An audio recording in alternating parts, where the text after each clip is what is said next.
Magandang araw mga kaibigan.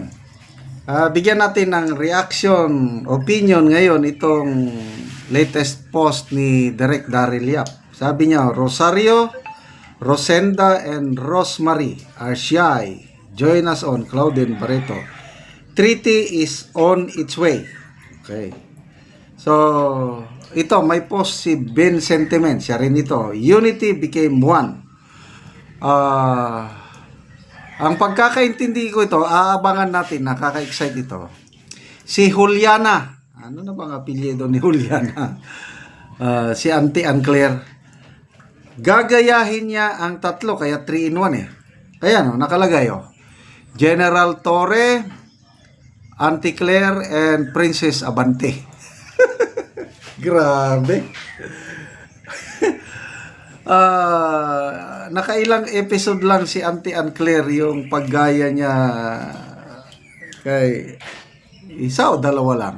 Tapos biglang natigil. Abang-abang ko yun eh. So ito ngayon, mas magandang episode. Dahil gagayahin niya si General Torre. I hope tama itong pagkaintindi ko, baka hindi. Kasi nakalagay dito sa ano eh. Nakalagay dito sa picture.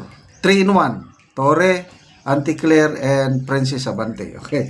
Mga comments oh. Kipicho, mula sa pusi. Nabanggit na naman yung pusi. Nasa pusi ng bawat Pilipino ang kalagayan nila. Noel Nebrao, saan ka man naroroon, remake. Jam Bakiran, ha ha ha, witty, direct, perfect representation. Joy Doco Villanueva, nagpapahinga pa ba si Juliana?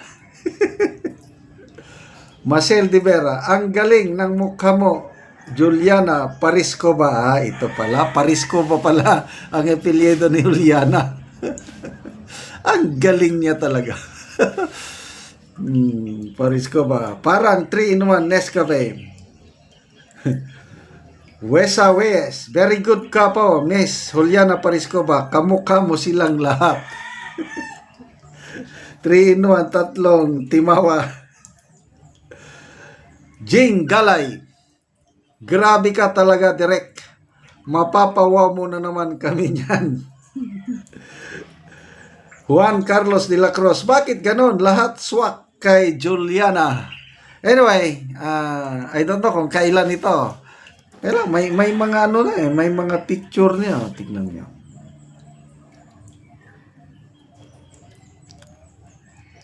Hindi lang masyadong klaro. Ito si General Torre. Paano ba ito? Sana yung ballpen ko. Kuhang-kuha na eh. May mga mukha na nila eh. Si General Torre, parang naging lalaki si Juliana.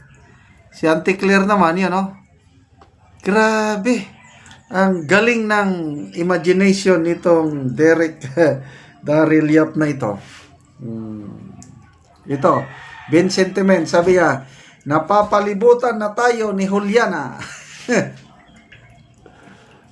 Juliana. Niya, mas pinagtatawanan pa ang post mo. Okay.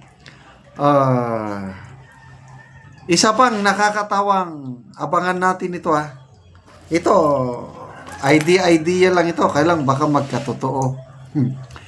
Yung pagiging spokesperson ng OBP, ang daming what do I say? Claymore. Napakalakas ang claymore na gawing spokesperson ng OBP si Attorney Rowena Guanzon. Pati na si Kitty Duterte, nag-post na siya kanina. Tinatanong niya kung payag ba tayo na maging spokesperson ng OBP si Attorney Rowena. Ang daming pumapayag. Baka ma-influensyahan ni Kitty ang kanyang ate na, sige na ate. Grabe talaga. Yan mga kaabang-abang. So yan, tatlong spokesperson labanan. 2 in 1 naman ito. Dalawa, Claire and Princess versus Attorney Rowena Guanzon. Kaya lang, parang mismatch ang laban. Kasi nga, ordinaryong abogado lang itong dalawa. Si Attorney Rowan Aguanson, grabe ang kanyang credentials, ano? UP Law Professor, Commissioner, former Commissioner ng COA and COMELEC, plus naging mayor. Ano naman ang karanasan nitong dalawa? Kaya, mismatch. Kaya lang, sige na lang. Kung tingnan natin kung anong mangyayari, ilalampaso sila ni Attorney Rowan Aguanson na parang interesado si Attorney Rowan eh. Kasi ang nagsimula nito si Kipi Chu. Meron lang siyang nire-recommenda na gawing spokesperson ni VP Sara, yung ano sa Kung Fu movie ba yun? Kalimutan ko ang pangalan.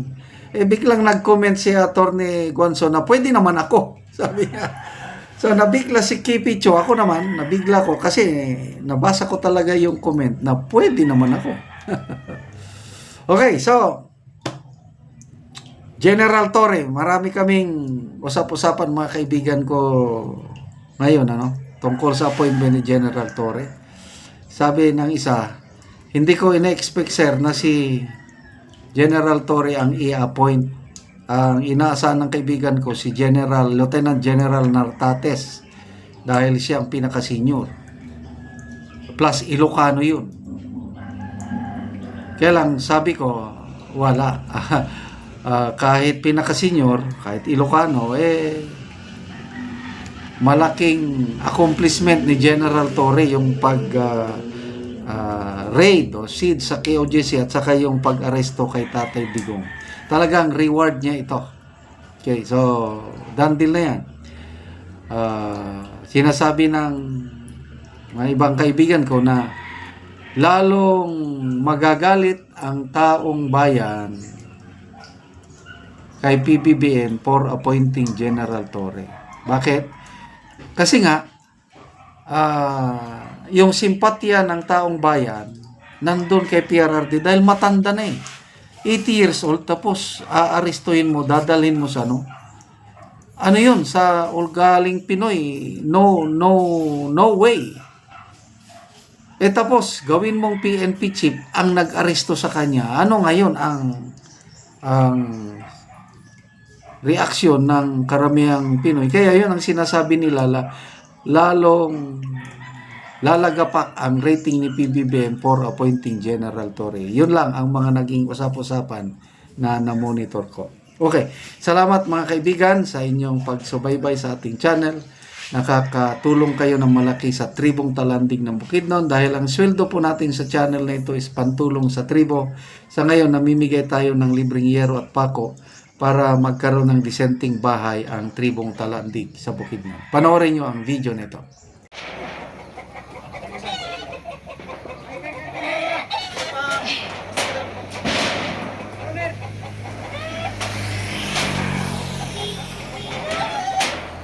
Salamat kayo.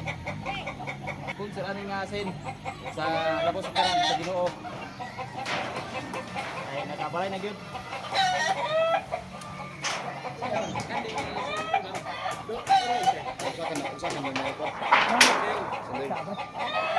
Ano ka dia?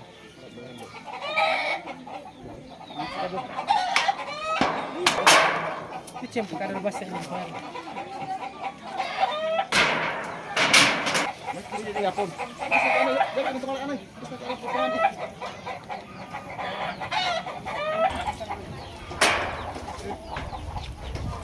Din tiratain. Tapan kanay.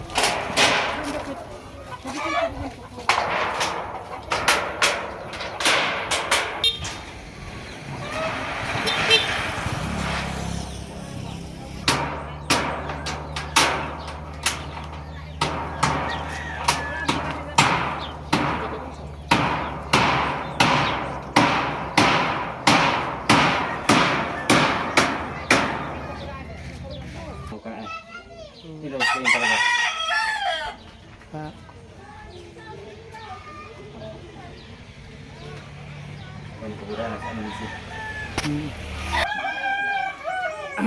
Salamat gid kayo sa tanan nga karon pagabuaning sin nakauman na gid ko. Oo. O salamat sad sa nag-sponsor ani